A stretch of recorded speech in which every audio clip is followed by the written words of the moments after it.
You committed an insult against the imperial family. Me too, we both challenged the prince who is in the line of succession to the throne. You still don't get it? Fine. Cid took a big sigh before collapsing to rest. In the distance, ships from the capital could be seen approaching. We will have to meet the most terrifying person in the world. To none other than the emperor himself. My father. Hey. No doubt explaining the reason for a duel will be the most annoying part. If it bored him or he finds it offensive, we'll both die instantly. Hey. That day ended, leaving great news throughout the empire. Chapter 23 Emperor. Once the battle against Xerxes was over, we were rescued by the forces of the empire. They came to ask what the hell had happened. Obviously, no one knew what to answer. They questioned all of us. It has been 3 days since then. It took 2 whole days to carry out the investigation. Even a few holy wizards came in person to find out what happened. All I said was the same as everyone else. It came out of nowhere. No one could contradict us. The news of a creature almost coming to the capital to destroy it was a bombshell, no doubt. The newspapers are mad to find out more. Unfortunately, I couldn't tell them it was a game event. No one would believe me anyway. Razel, what's wrong with you? Do you want to go to the bathroom? Cid, who was standing next to me, asked. No.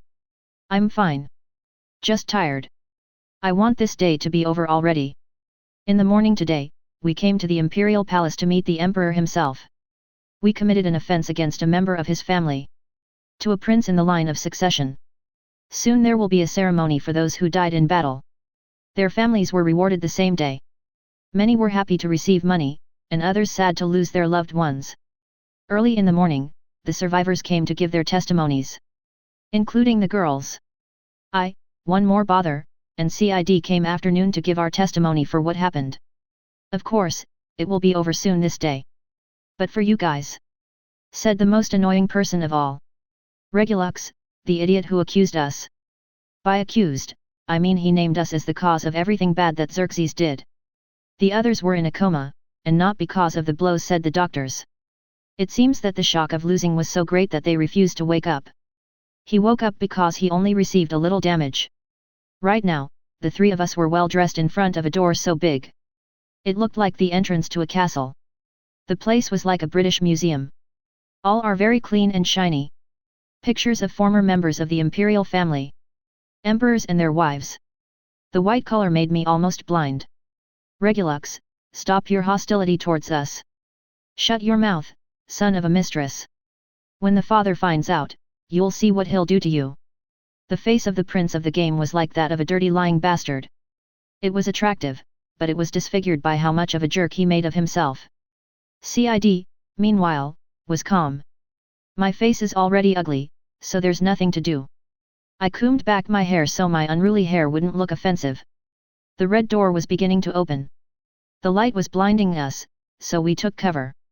Once it was fully open, I visualized what I never thought I would see in my entire life. The interior of the Emperor's hall was after the chamber of ministers we passed. The last and highest place in this immense castle was destined for the most important man in the country. And, therefore, of the world. The room was as big as a soccer field. Both left and right were the men and women who run this country. The ministers, officials, and temple members. To enter this place when the emperor is present, it doesn't matter what faction you are in. You just have to put your butt on the steps that look like huge staircases.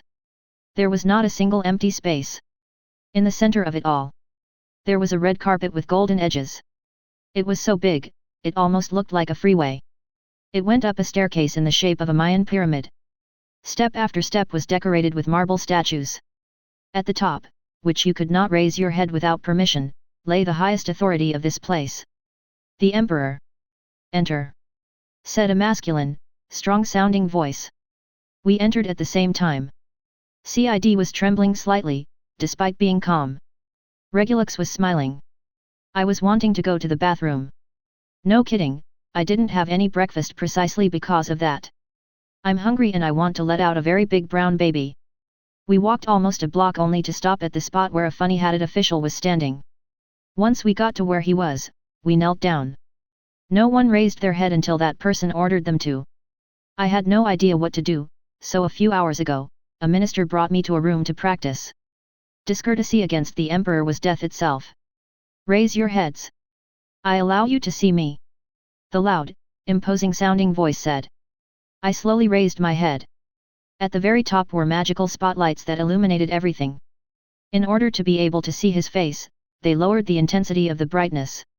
There, at the very top, sitting on a golden throne encrusted with diamonds, with one leg on top of the other and with his elbow resting against the handrest so that his fist touched his cheek. There was watching us the man who never came out in the game. Be honored to be in the presence of Emperor Loic V. He introduced himself as Loic V. It was just as in the game, but his real name was not that. It was Wilhelm Malcolm von Bries. A man dressed in elegant clothes, rings, an expensive watch, gold chain with the flag of the empire forged on it. The most detailed feature of his body was not his preeminent well-shaped muscles nor his hairy chest that stands out, or his big arms like trunks. Seriously, why do the parents look like something out of a martial arts anime? The detail that amazes you the most is his head. His hair is golden blonde and long-haired. He looked like a lion instead of a man. His beard was short but pointed. His eyes were feline, sharp-looking, and red as fire. He was an imposing man without a doubt. And beside him were two other equally important figures. To his left was his escort. And to his right was the second most important person of the first. The emperor's younger brother and twin, the prime minister, and the only Grand Duke in the entire empire. Rudolf Allen von Bries. A man identical to the emperor. But he wore more ceremonial and non-revealing clothes. His hair was combed back as well. He had a thin, feline-like mustache. His eyes were closed, but they were blue in play. His manses were behind his back and on his left shoulder was a ribbon that said he was the prime minister. Reminds me of that beautiful woman of the world contest. On his right, just like the emperor, was a mantle with the flag of the empire. The reason why the emperor is called by another name. It goes back to the first emperor of the Bries dynasty. A man named Loic. Whenever there is trouble, a member of the imperial family chooses to change rulers, but never, never, allow dukes to enter that position. The members are from a secret family. That emperor had an idea so that there would no longer be assassination attempts among them. This was never addressed in the game, but there was a comment in Twitter, saying that the lineage of the imperial family was dirty because of all the blood spilled centuries ago. Very scary all around. That same emperor made another decision, and it was to elect a new prime minister. The title of Grand Duke was only for secret relatives, but he eliminated it. Instead, he made only one person to be prime minister and Grand Duke, all, to avoid unnecessary fights and to prevent ministers from having so much power. For that reason, only the crown prince and his possible replacement are entitled to have a middle name. It is interesting how much trouble they go to just to annoy others and save themselves trouble. The emperor looked at us. He sighed a long sigh. Boring. I didn't know what to reply, neither I nor the others. The great me has been all morning listening to testimonies of what happened. It's boring, my life as emperor is being taken over by trifles. For that reason, don't tell me that nonsense about it coming out of nowhere. I'm interested in the morning thing. I swallowed a little saliva as he looked at both of us. His beard rose almost to a mustache, and his mouth twitched in disgust. But I don't know what kind of disgust it is. Father, it's so obvious. Regulus stood up to blame us. The only truth you should know is mine, your beloved sons. That ragged nobody and your untitled son were responsible for disrespecting me. They deserve the ultimate punishment. Before I finished speaking, an incredible magical pressure surrounded the atmosphere. My eyes went to that person. It was the one who provoked this. You dare to disrespect me. Golden hair swayed like an octopus in the sea. His golden eyes were shining brightly. The ministers were making scary faces, and the spotlights were going out one after another. Does this guy have enormous magical power? Regulus was puzzled. His face showed a bit of sweat and fear. But, father, me. I am your precious son. The third heir in line to the throne. I have many sons, unacknowledged. The answer is, which son are you? Are you Annabelle's son? Regulus did not answer. The emperor was looking at him menacingly. Without moving his gaze, he addressed his voice to the man on his right. Younger brother. Yes, your majesty. Tell me, son of what woman is this whippersnapper? The prime minister without moving did nothing but his mouth. He is the son of Aliza, your majesty. The children of the late Empress Annabelle are over there. I see, said the Emperor without turning to look. By the way, say that again. What thing? What this buffoon said before I interrupted him. He said he was third in the line of succession. His anger stopped. Regulus seemed happy that his father remembered him. At last, you remembered me, father. Yes. His tone was relaxed unlike before. Regulus was smiling as if victory was in his favor. But then, his father's look and tone changed to a threatening one. So, tell me, son. Who authorized you to cancel your engagement? For a second, I felt a cold sweat. The air felt heavy. Father, that was because of that woman.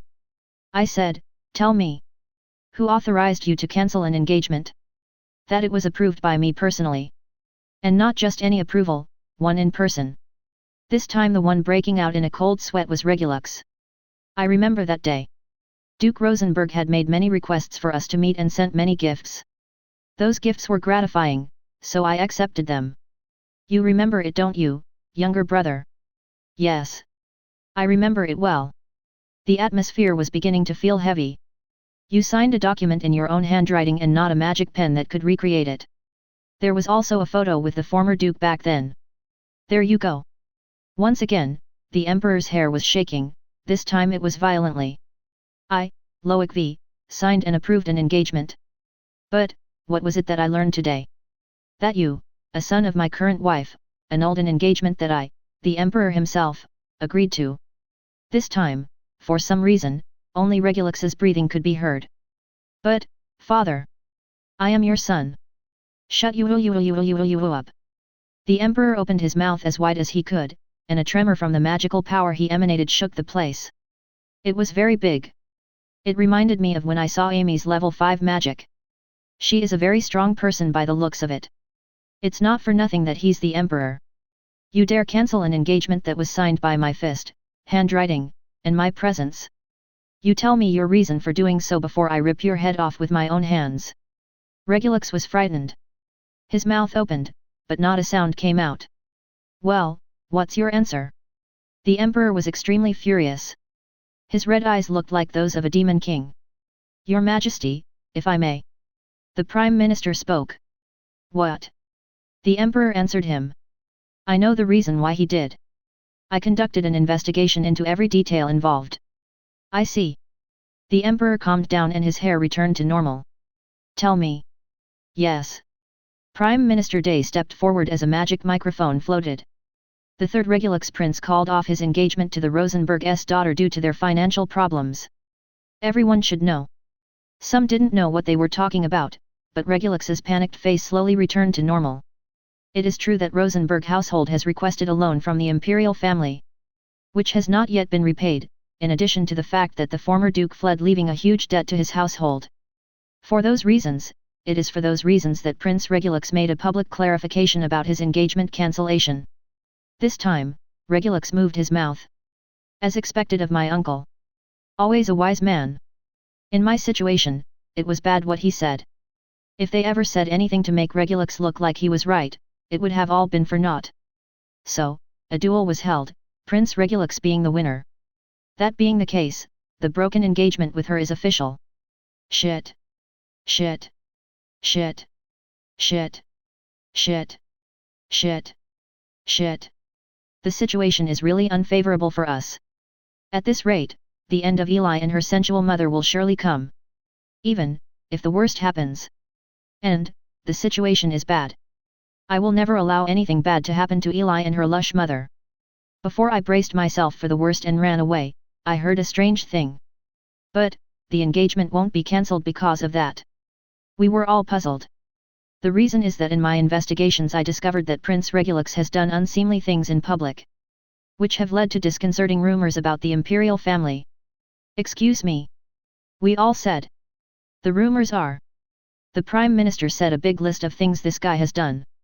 All of them are for a normal person to be sent to jail. Wow, so he's not a saint. Therefore, the imperial family has been disgraced by his actions. Their engagement is cancelled so as not to embarrass Rosenberg household. This is something I never saw coming. With that said, we will move on to the next ones. The verdict will come in the end. But before that, younger brother, were there those who knew of the duel? Yes. Did they notify you or did they try to cancel it? I'm afraid not. Good. Send them to the gallows and hang their heads outside. Their families will be fined for those imbeciles and demoted 1 rank, no, make that 2 ranks. There's no baron rank in the court, is there? Yes, there are. Right. If there are barons, they will be commoners. There were several cries of ministers begging for mercy, the number was not low. You. The one in blue. Who the hell are you? He was addressing Cid. Yes. I am the 4th prince, your majesty. I am Siegburn, son of Marianne. Marianne. That name sounds familiar. Oh, Anne. I see. You are his son, she is a fine woman. Much better than the others I have. That comment caused Cid to show a vein, but he thought nothing of it. So, how is she? She passed away a long time ago. I beg your pardon. For the first time, the emperor's expression changed and he stood up. I see, it was a long time ago. His serious face showed an expression of sadness that was unimaginable. Tell me, son of Anne, why did you accept the duel? Yes. I could not bear what my half-brother, Prince Regulus, was doing before his betrothed. I have already been told what he said. Go on. Yes. For that reason, I decided to fight, to make him apologize. Even if it's true that it's a ruined house, she was still his betrothed. I understand. That's enough. Now you, son of a toad. I turned around looking for who he was referring to. But there was no one. Wait, he meant me? You miserable son of a bitch. When you're in agony, I'll make sure no one saves you. Yes. It is an honor and a pleasure to be in front of you, your majesty, I am. I didn't ask you for an introduction, just tell me why you agreed to fight. I was starting to get annoyed, you're looking for me to tell Amy to destroy this castle. Why yes. As you may have heard Boring, get straight to the point. Several veins popped up on my forehead. I just wanted to defend my childhood friend from her abusive fiancé. Nothing more and nothing less. I couldn't tolerate him insulting her, and even more so with both of them being men. Leaving aside that, according to reports, you defeated the sons of 3 houses and then lost to this buffoon. Is it true that you defeated that creature? No, your majesty. No? You say. I mean, it wasn't just me, there were other people who fought bravely against that creature. Many died, and the sword saints put up a great fight to defend the ships. And, a friend fell in combat to give us a chance to defeat it. Boring. Just say, who defeated him? It was the 2 of us. I pointed to Cid, who looked like he didn't want to be involved. Humph. He made that sound as if analyzing something. Younger brother, is that true? According to the reports, there were strange lights that couldn't be explained, but what is certain is that the 4th prince and the young man there was the key piece in their defeat. Well, it's time for the emperor's verdict. He stood up and took the microphone. This is the emperor's verdict. But before that, his eyes focused on me. You, toad face, answer this curiosity truthfully. Yes. What would you be able to do for that girl? His red eyes seemed to want to devour me, but I would not waver in my decision. I told Eli. I would take over her debts if she would hand over her title to me. For a moment, I thought I saw a smirk. I will say only 3 things, the first is. He pointed to Regulus. This fellow will as of today cease to be the 3rd prince in the line of succession. At the same time, he will be stripped of many of the advantages of being a prince. All support from his faction is hereby removed this instant. Regulus could not believe his ears. Neither could I. This was not part of the game. At the same time, I didn't know whether to feel happy or sad about it. But, father, I am your. Shut him up. He snapped his fingers, and I blinked for a moment. The man to his left disappeared, and when I opened my eyes, he was standing in front of Regulus. He, himself didn't even realize what happened. Least of all Cid was still in awe. The armored man raised his hand as if to ask a question. Shut up, say the emperor. And that same hand came down at a great speed, making it disappear. What, if I could see, was that Regulus was hit and his face was embedded in the ground. A large hole was there, and his squeegee raised as well. As I blinked again,